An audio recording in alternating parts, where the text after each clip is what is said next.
गेल्या वर्षी 22 एप्रिलला पहलगाममध्ये जो अतिरेक्याने हल्ला केला,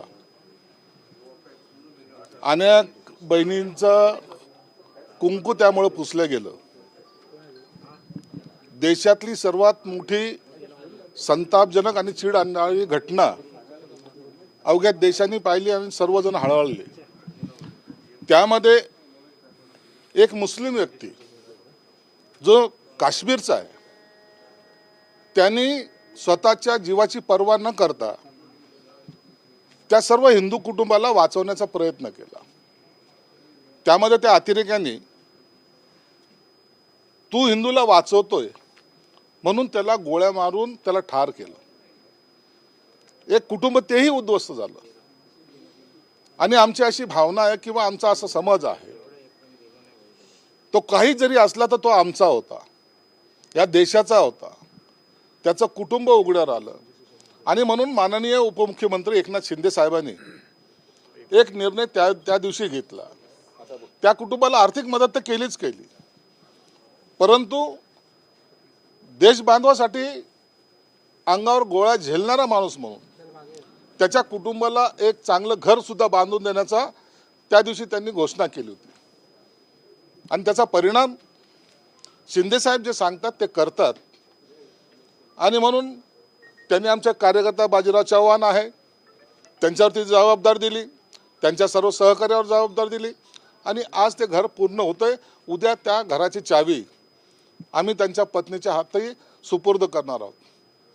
याच्यामुळे एक मॅसेज देण्याचा आम्ही प्रयत्न केलेला आहे। या देशातला हिंदू असो की मुस्लिम असो, जो कोणी या देशावर प्रेम करतो, या देशासाठी लढतो, त्याच्यासाठी आम्ही त्याच्या पाठीशी सदैव उभं राहत आलेलो आहोत। आणि म्हणून उद्याचा हा आमचा भावनिक कार्यक्रम आहे। खरा तर आम्हाला त्या बहिणीची सर्वांची आठवणही येते, ज्यांचे पती, कुणाचा भाऊ, कुणाचा मुलगा त्यामध्ये मारले गेले आहेत। म्हणून शिंदे साहेबांनी दिलेलं वचनचा पूर्तीचा सोहळा उद्या आम्ही करतोय। खरं तर आम्ही आणखीन भरपूर काही करू इच्छितोय, परंतु उद्याची ही सुरुवात शिंदे साहेबांनी केली, त्यामुळे आम्ही सुद्धा त्यांचे सुद्धा आभार मानतोय। पहलगामवरती झालेला हल्ला ही जखम अद्यापही भरून निघालेली नाही, कारण का पहलगामकडे पर्यटकांनी मोठ्या प्रमाणात पाठ फिरवलेली आहे। त्याचं चित्र आपल्याला आजही पाहायला मिळालं आणि वर्षभरात हे चित्र अद्याप कायम आहे। आम्ही येताना योगेश असतील, मी असेल, आम्ही येताना सर्वांशी बोलत आलेलो।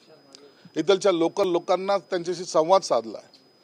त्यांनी सांगितलं, साहेब ही जी घटना होती एवढी भयानक होती, यामुळे पर्यटकावर एवढा परिणाम झालेला आहे की यावर्षी फक्त 20 ते 25% पर्यटक या ठिकाणी आलेले आहेत। काश्मीर असेल, श्रीनगर असेल, हा पहलगाम असेल, हा सर्व भाग हा फक्त पर्यटकावर अवलंबून आहे।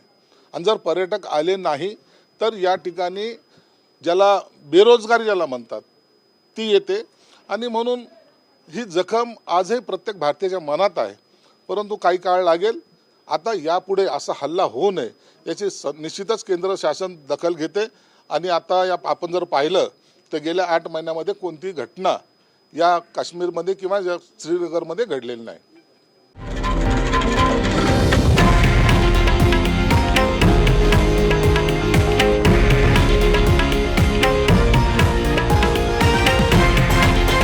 हे आहे देशातील नंबर 1 न्यूज नेटवर्क आणि आपण पाहत आहात TV9 मराठी, एकमेव।